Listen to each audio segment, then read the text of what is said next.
صباح الخير، عاملين ايه؟ يومكم حلو بقى النهارده كده.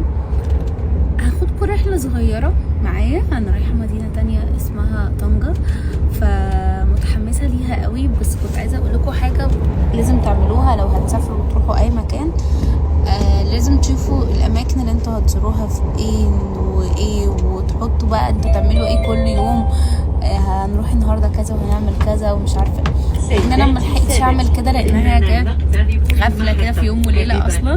يعني احنا استلمنا التاشيره والشنطه وكل حاجه، عملت الشنطه بتاعتي انا ومحمود وكل حاجه في نفس اليوم، وسافرنا في نفس اليوم اصلا. تعملوش زي عشان ما تغلطوش الغلطه دي. بس هو كان بالنسبه لي انا كتغيير، ومحمود كان نفسه قوي يحضر المباراه بتاعه الاهلي، فهنروح معاه للاسف. يعني مش هنسيبه لوحده، مع ان انا ما كنتش عايزه اروح تاني.